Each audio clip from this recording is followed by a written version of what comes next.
How disappointing it must have been for Woolf, or her author surrogate, Mary, to have come home empty-handed from the British Museum. A whole morning's research and not a single nugget of truth about why women are so poor. Remember, an author surrogate is a fictional character based on the author. In this extended essay, Woolf uses surrogates to tell us the story of how she came to her famous conclusion.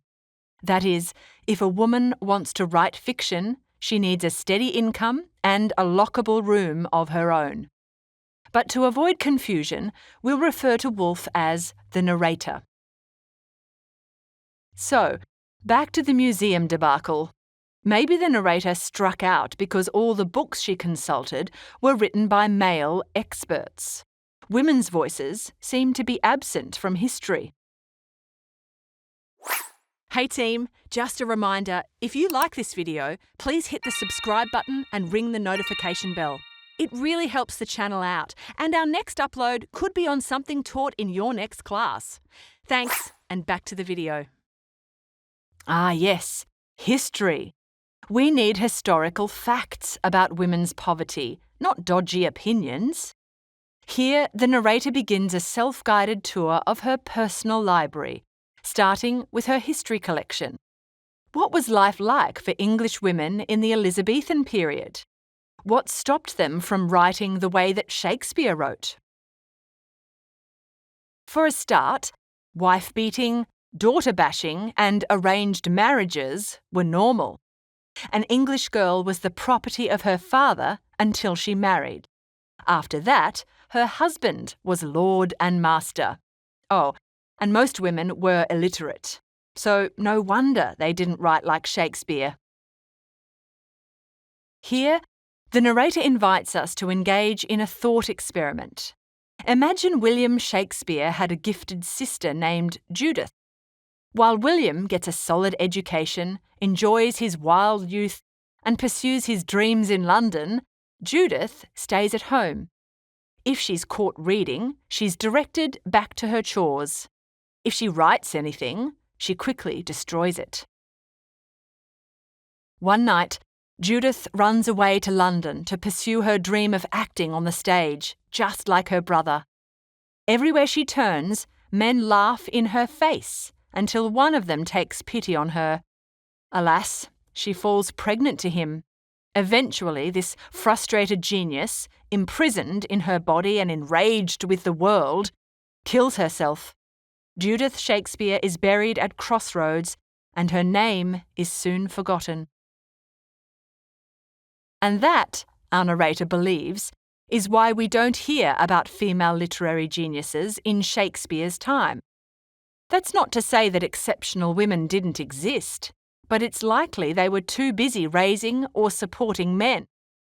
Best case scenario, these women wrote anonymously or found other outlets, like witchcraft. Those without an outlet probably just went mad, like Judith.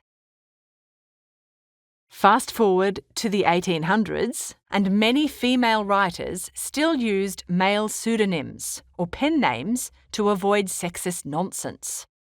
Since fame and publicity were seen as highly improper for women, anonymity was a convenient choice for many female writers. As the narrator stares at empty spaces on her bookshelf, spaces that should be filled with books written by women, she realises something. The world has tolerated male writers with indifference, but it has scorned female writers with hostility. Imagine how difficult it is to write your masterpiece and publish it under your own name when the dominant voices of your time declare that you're incapable and inferior. How can you be incandescent, like Shakespeare, with that hateful nonsense buzzing in the background? The women who paved the way in the early days were, of course, rich and childless. In the 1600s, Lady Winchelsea and Lady Margaret Cavendish both wrote passionately and with sparks of brilliance. But they were also very alienated and bitter about the position of women in England. This state of mind tended to warp their writing. Lady Margaret even became known as the Crazy Duchess, a bogey character used to scare clever girls. Of course, both ladies were sneered at by agents of England's patriarchy, which included other women. But something extraordinary also happened in the 1600s. A middle-class woman named Aphra Behn found a way to make a living by writing. The narrator believes that this fact alone is more important than anything Mrs. Behn ever wrote. It meant that, in time, women's minds would be free to write whatever they like. So, as the decades rolled on, more women took to writing to make money. And this was about more than just adding to their pocket money. This cultural shift likely saved many families from abject poverty after the deaths of fathers and husbands. And since women's writing could be profitable, it acquired a sense of dignity. So, by the end of the 1700s, middle-class women had begun to write. The narrator believes that this moment in English history outweighs both the Crusades and the Wars of the Roses. Why? Because a literary tradition for women was finally established.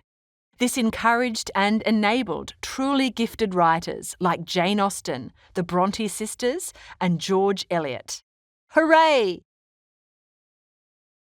This legacy is priceless because the masterpieces we enjoy today weren't random or solitary. They are the products of generations of shared thinking and experience among women. Thanks to pioneers like Aphra Behn, Virginia Woolf can earnestly tell women to go out and earn a living by writing. But back to our narrator in her library. She looks over the shelves packed with 19th century novels, all written by women. This is wonderful, but why so many novels? She figures that novelists can probably cope with more interruptions than poets or playwrights can. And of course, women are forever being interrupted. Writing in distilled forms, like poetry, is harder because it requires deep, trance-like concentration. So, the circumstances of middle-class women were probably more suited to writing novels. And most of these ladies would have written in their family's sitting room, not a private study. Despite the constant interruptions, they could absorb a rich variety of human interactions.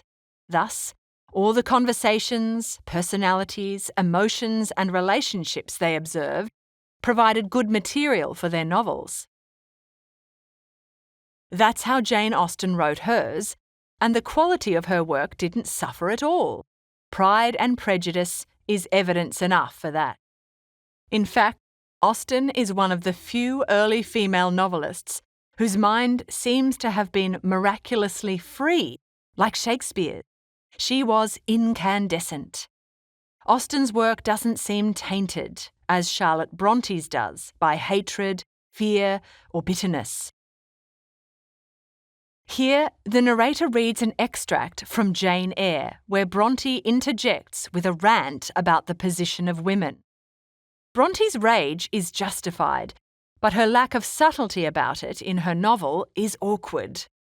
The narrator deduces that, unlike Austen, Charlotte Bronte hungered for so much more out of life. She was at war with her circumstances. There's no doubt that a genius like Charlotte Bronte would have flourished if she'd been allowed to live a little. To maintain their respectability, a priceless feminine virtue at the time, English women had to forego freedom. No traipsing around Europe, shacking up with lovers, or fighting in wars.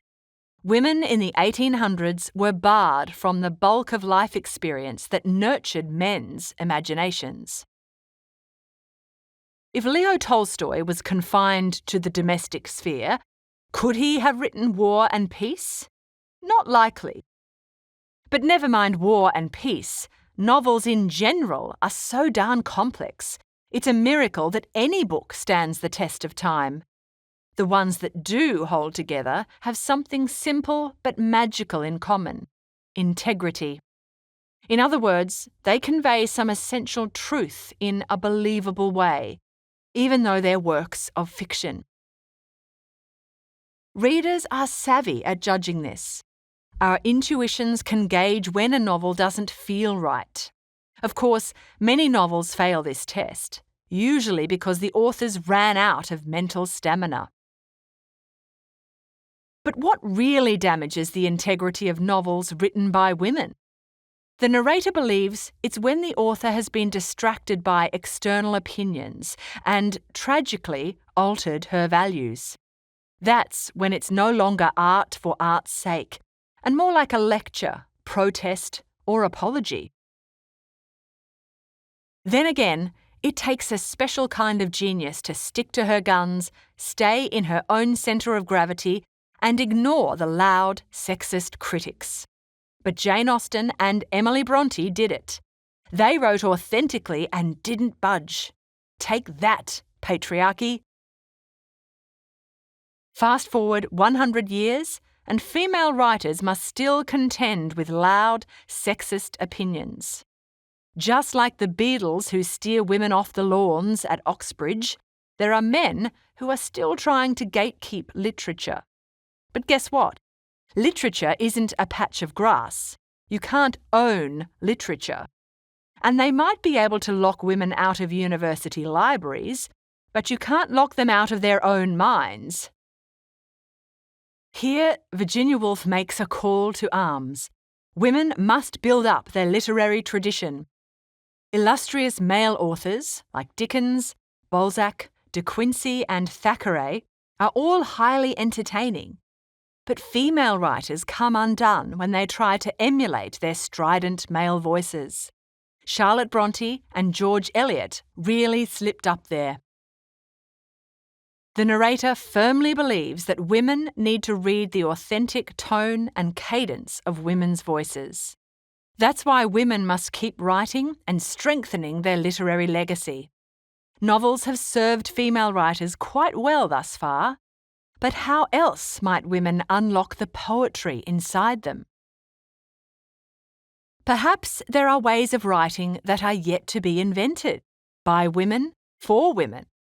There could even be hints of what's to come already sitting on the narrator's bookshelf. Stay tuned to find out what, or whom, she discovers next.